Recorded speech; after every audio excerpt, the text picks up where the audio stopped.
Ces deux femmes semblent tout avoir, une carrière, des liens avec la communauté, une réputation d'aide envers les autres.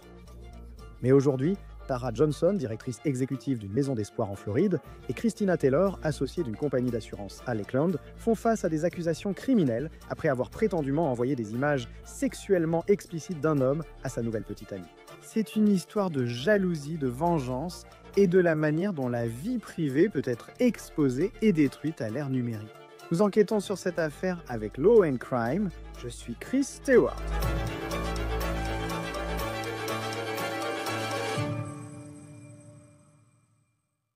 Tout aurait débuté par une conversation de groupe animée par la vengeance, se soldant par l'arrestation de deux femmes. Les adjoints du shérif affirment que Christina Taylor, associée d'une compagnie d'assurance à Lakeland, et son amie Tara Johnson, directrice d'une association caritative à Bartow, ont dépassé une limite inacceptable. Elles auraient envoyé des photos sexuellement explicites de l'ex-petite amie de Taylor à sa nouvelle petite amie. Les autorités qualifient cela de cas évident de cyberharcèlement sexuel. Aujourd'hui, la femme autrefois reconnue pour aider de jeunes mamans fait face à de graves accusations. Et un scandale qui a ébranlé l'un des monuments les plus appréciés de Bartow. L'histoire de Tara Johnson et Christina Taylor débute à Lakeland, Floride. Deux amies de 36 ans semblaient mener une vie ordinaire. Taylor était associée dans une compagnie d'assurance. Le type de poste illustré par des photos pro et une annonce LinkedIn de réussite. Johnson était directrice exécutive de l'organisation Hope House à Bartow. C'est un foyer pour les mères célibataires et les femmes enceintes. Et ce n'est pas n'importe quel foyer. Celui-ci est célèbre. C'est la vraie maison bleue et jaune du film My Girl, sorti en 1991. La mission de la Maison de l'Espoir était d'offrir aux jeunes mamans un endroit sûr pour reconstruire leur vie. Une seconde chance dans le charme d'une petite ville. Derrière cette image réconfortante, les adjoints disent qu'une réalité plus sombre se préparait. Selon le bureau du shérif du comté de Polk, tout a commencé le 16 octobre 2025, lorsque les forces de l'ordre ont reçu un appel concernant un possible cas de cyberharcèlement sexuel. Ils disent qu'un homme a signalé la diffusion sans autorisation de photos et vidéos sexuelles le concernant. Les adjointes du shérif affirment que la piste menait à son ex, Christina Taylor. Les enquêteurs affirment que Christina Taylor avait transmis ses images privées à son amie Tara Johnson. Et c'est là que les choses prennent un tournant radical. Lorsque Johnson a appris que l'homme avait une nouvelle petite amie, elle aurait choisi de le contacter. Pas pour la prévenir de ne pas aller de l'avant, mais pour envoyer un message directement à la femme sur Facebook. Le député dit que Johnson a affirmé avoir, je cite, des inquiétudes concernant le caractère de la victime. Mais dans la même conversation, elle aurait envoyé à la nouvelle petite amie des photos sexuellement explicites et une vidéo montrant l'homme et Taylor ensemble. Le 27 octobre, les enquêteurs avaient assez de preuves pour arrêter les deux femmes. Elles ont été placées en garde à vue et enregistrées au centre du shérif du comté de Polk, accusées de harcèlement sexuel en ligne, un délit de premier degré selon la loi de Floride. Le shérif Grady Judd a décrit l'incident comme un acte cruel, motivé par l'émotion et non la raison selon les adjoints. Citation : diffuser des images intimes sans consentement peut nuire à la réputation, a déclaré Judd. Citation : et la motivation pour faire quelque chose comme ça à quelqu'un est généralement la rancune, la colère ou la jalousie. Cela ne sert à rien d'autre qu'à humilier ou intimider. En quelques jours, Hope House a confirmé la démission de Johnson dans un communiqué, abordant le scandale et rassurant la communauté sur la poursuite de leur mission. Ils écrivent, je cite, « Nous souhaitons partager une mise à jour importante concernant la direction de Hope House.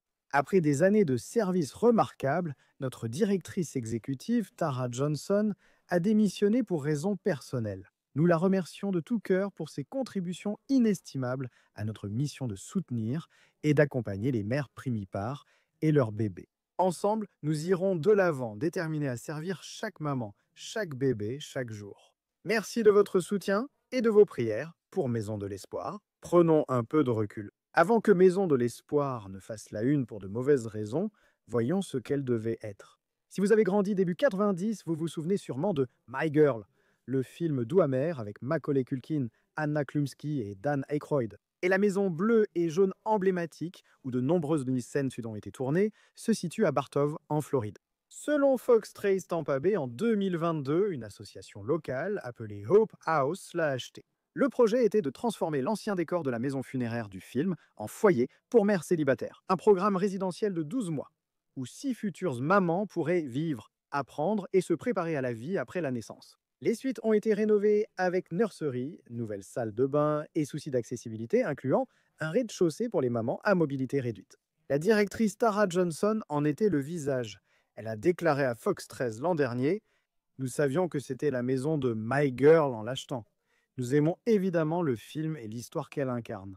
La femme qui a aidé à fonder la Maison de l'Espoir en devenant son visage public et son pilier moral est désormais accusée au pénal.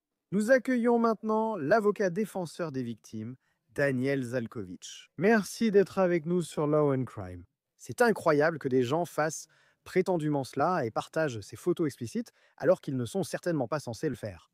Quand vous voyez une affaire comme celle-ci, j'imagine quelle est la première chose qui vous frappe? Eh bien, la première chose qui me frappe, c'est que je félicite la police d'être prête à agir dans cette affaire. Souvent, des victimes vont à la police, expliquent leur situation, mais n'obtiennent ni recours ni solution. Donc, je félicite vraiment le service de police d'être prêt à aller de l'avant et à prendre les mesures nécessaires pour s'assurer que la justice soit rendue à cette personne. Je pense aussi quand je regarde cela, et d'une certaine manière, vous savez, il y a cette femme qui possède, vous savez, ces photos explicites de cet homme. Et puis finalement, ça se retrouve dans une discussion de groupe, et ensuite, il y a cette personne qui décide, tiens, je vais contacter la nouvelle petite amie de ce gars, et je vais lui envoyer ces images. Et même si cette prise de décision te sidère, si tout cela est vrai, ça montre aussi à quelle vitesse quelque chose peut circuler et se retrouver publié sur Internet. Qu'est-ce que cette affaire vous apprend sur la rapidité avec laquelle ces images peuvent être utilisées comme une arme, comme on le voit ici? Je veux dire, tout l'objectif de cette loi de Floride sous laquelle ils sont poursuivis, c'est parce qu'ils comprennent la permanence d'Internet. À quelle vitesse quelqu'un peut être blessé par la diffusion de ces images nues?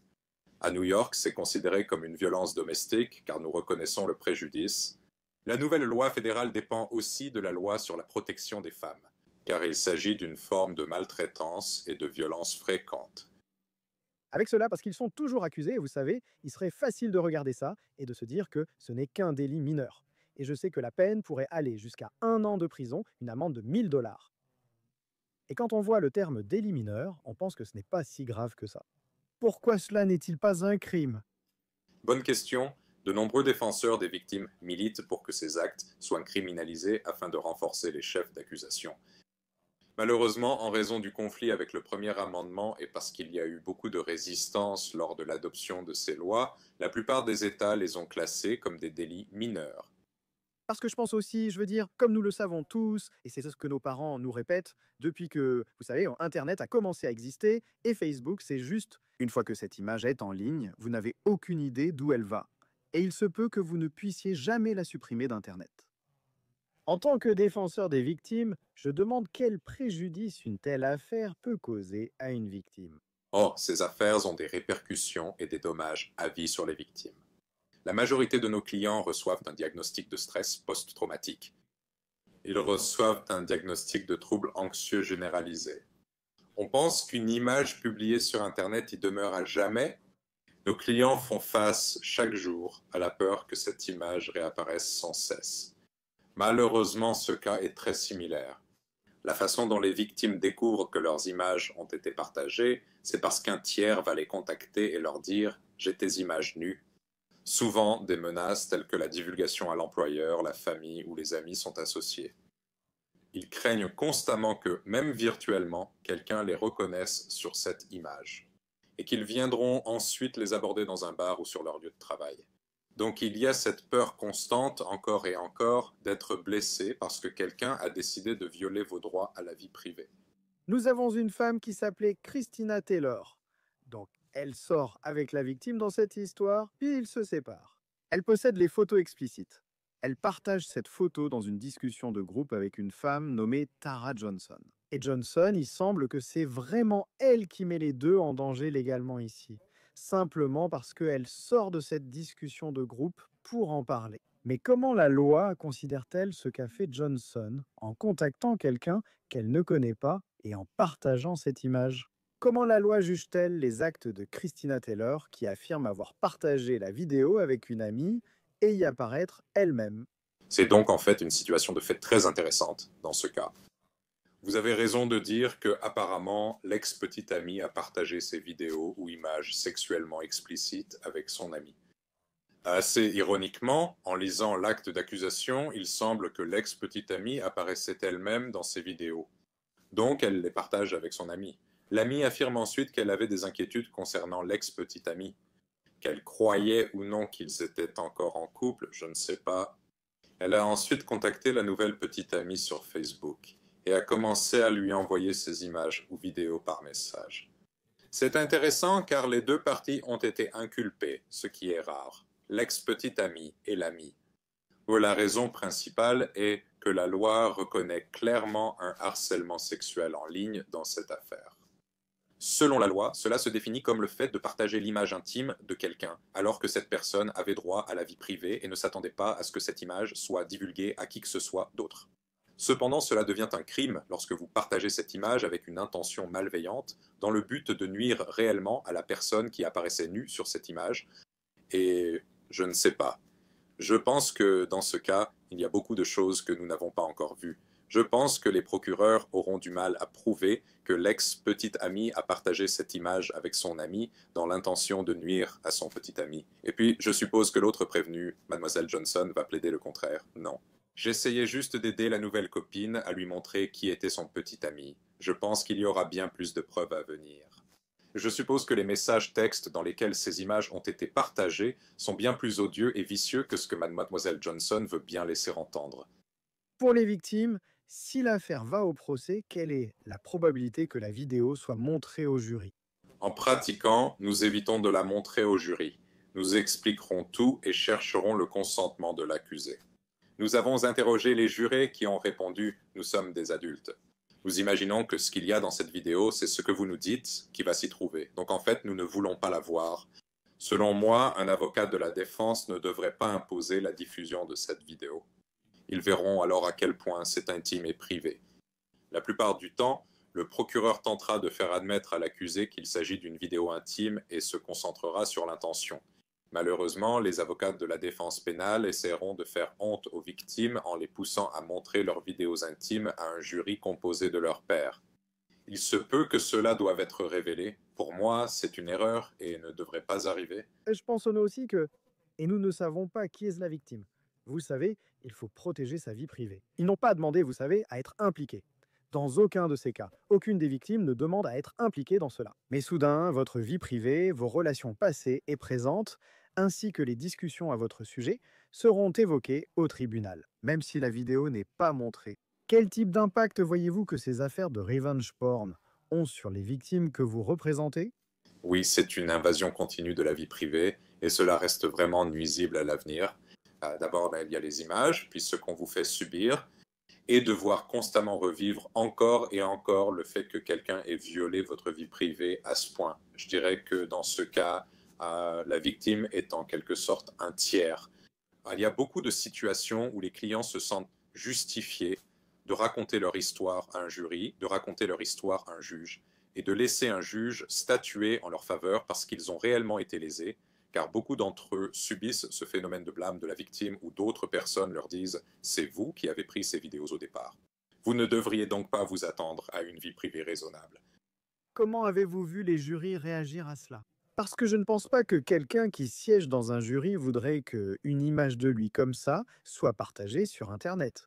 Mais je peux aussi imaginer, et probablement que les personnes plus âgées pourraient y voir ça et se demander pourquoi tu prends cette vidéo à la base. Oui, donc nous avons eu une affaire dans une juridiction très conservatrice aux États-Unis, où il s'agissait d'une très jeune femme et d'un agresseur beaucoup plus âgé qui avait obtenu ces images sur Internet. Dans cette affaire, nous avons vu qu'un mal s'était produit, quel que soit l'avis du jury. Ils ont donc quand même condamné le prévenu pour atteinte à la vie privée. Là, la différence était qu'ils n'ont pas accordé autant de dommages-intérêts. C'est une affaire civile, non criminelle. À l'inverse, sans montrer les images, les dommages-intérêts étaient bien plus élevés. Donc, je pense que le jury comprend fondamentalement qu'il s'est passé quelque chose de mal et qu'il s'agit d'une violation de la loi. La question est donc, en matière civile, à combien vont-ils fixer les dommages-intérêts pour le plaignant selon les faits? Le pénal, c'est autre chose. Pour moi, c'est une question de droit pur. on se base sur le texte de loi. Et tant que ces individus ont partagé ces images avec une intention malveillante, dans le but de nuire à la personne qui y était représentée, alors ils devraient le déclarer coupable. Oui, parce qu'il y a des messages textes entre eux deux qui montrent bien plus que simplement. Et j'essayais juste de les aider. Il semble que cette défense ne tienne plus. Comment fonctionne la partie civile? Content que tu abordes ce sujet.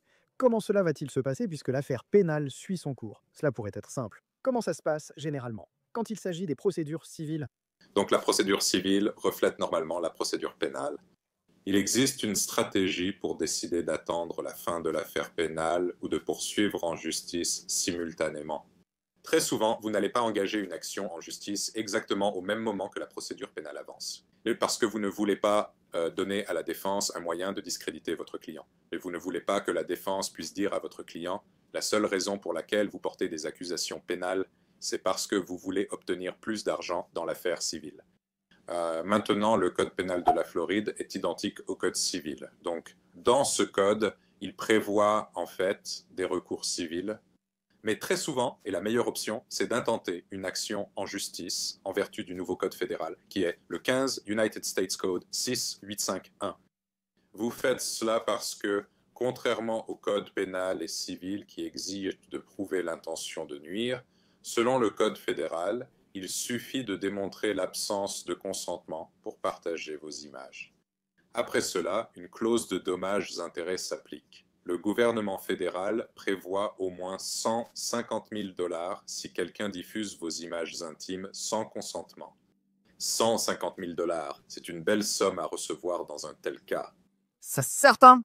Quand il s'agit du montant que vous pourriez recevoir, je pense aussi à ce qui pourrait arriver. Qui sait si un jour cette vidéo se retrouve quelque part sur Internet et devient virale pour une raison quelconque. Et cela impacte votre vie de façon inattendue, même des années plus tard. Comment peut-on quantifier les dégâts causés alors que c'est là, dehors? Nous ignorons où cela se trouve et où cela pourrait réapparaître, ainsi que l'impact possible sur un prévenu des années plus tard. Vous le quantifiez d'abord via le témoignage du plaignant ou de la victime dans ces affaires, et ensuite vous aurez aussi des témoins experts. Quelqu'un viendra parler de la psychologie de ce qui arrive à une victime d'une agression cybersexuelle comme celle-ci. Vous aurez également un témoin expert qui viendra expliquer comment cela peut potentiellement impacter les dommages subis en ce qui concerne leur carrière et leur réputation. Je vais vous donner un exemple. Nous avons eu une affaire où l'une des victimes était étudiante en médecine et parce que les images ont été diffusées, elle a toujours voulu devenir chirurgienne cardiaque, mais elle n'a pas pu le faire car cela a été trop traumatisant. Elle s'est donc tournée vers la psychologie, ce qui a entraîné une importante perte économique. Et nous avons fait témoigner un expert à ce sujet et elle a pu récupérer auprès du défendeur la différence de salaire. Vous aurez aussi son médecin traitant qui viendra normalement témoigner également. Le problème, malheureusement, c'est que dans beaucoup de cas, les défendeurs n'ont pas le type d'argent qui permettrait de dédommager pleinement une victime dans une affaire comme celle-ci. Comment obtenir cet argent? Même 150 000 $. Je ne connais pas leur situation financière. L'une travaille dans l'assurance. L'autre, qui n'était pas en couple avec la victime, dirigeait une organisation à but non lucratif. Je ne sais pas combien elle est. Mais si on lui donne beaucoup plus d'argent que ses moyens, comment ça marche? Eh bien, c'est valable pendant de nombreuses années. À New York, c'est valable pendant 20 ans et on saisira votre salaire. Vous continuerez à leur rappeler chaque mois ce qu'ils vous ont fait et vous recevrez de l'argent de leur part de cette manière. La bonne nouvelle, c'est qu'il existe des affaires de faillite qui parlent de ce genre de dette et qu'elle est non libérable. Un défendeur dans une affaire comme celle-ci ne peut pas simplement dire « D'accord, je vais ignorer ce que j'ai fait, déposer le bilan et ne jamais rien devoir à la victime ». En fait, c'est tout le contraire. Vous ne pouvez pas effacer cette dette par la faillite. Donc, même si la diffusion de ces images a un impact durable et nuit au plaignant, il y aura aussi un impact durable sur le défendeur, sachant qu'il devra payer pour ce qu'il a fait, essentiellement pour le reste de sa vie aussi. Concernant l'affaire pénale, je connais l'accusation qu'ils affrontent. La peine maximale qu'ils pourraient recevoir est d'1 an de prison et une amende de 1000 $. Quelle est la probabilité? C'est un délit mineur? Et s'ils n'ont pas de casier judiciaire ou rien de grave dans leurs antécédents avant cela, quelle est la probabilité qu'ils soient incarcérés à cause de ce qu'ils auraient en fait? Malheureusement, je pense qu'il est très peu probable que cela arrive. Ils tenteront sûrement de négocier un accord de plaidoyer sans prison, une certaine probation, ce qui s'est déjà produit en Floride par le passé pour certains de nos clients. Vous savez, il y a une certaine justice là-dedans, car même s'ils ne risquent pas la prison, il y a maintenant des articles de journaux, et vous et moi sommes ici aujourd'hui pour parler de ce que ces deux individus ont fait à une victime. Et donc, leur nom sera également à jamais synonyme de ce genre de harcèlement cybersexuel. Donc, même s'il n'y a peut-être pas de justice avec une peine de prison, il y a certainement justice dans le fait qu'ils ont été arrêtés pour ce qu'ils ont fait dans cette affaire. Oui, c'est juste que, vous savez, dans ces affaires de revenge porn, c'est quelque chose où on ne peut pas vraiment, je trouve, comme comprendre à quel point cela peut faire des dégâts, comme vous l'avez dit, avec le chirurgien cardiaque, que ce soit une situation de traumatisme ou autre. S'il voulait se présenter à une élection un jour et que cette vidéo sortait, alors, vous savez, cela pourrait vraiment nuire à leur carrière. C'est donc toujours fascinant d'en parler. Une affaire très troublante en provenance de Floride. Daniel Salkovitz, avocat plaidant, défenseur des droits des victimes, merci d'avoir parcouru cela avec nous. Nous vous en sommes vraiment reconnaissants. Merci beaucoup, Chris, de nous avoir reçus aujourd'hui. Je vous en suis reconnaissant. Christina Taylor et Tara Johnson ont été placées à la prison du comté de Polk pour harcèlement sexuel en ligne.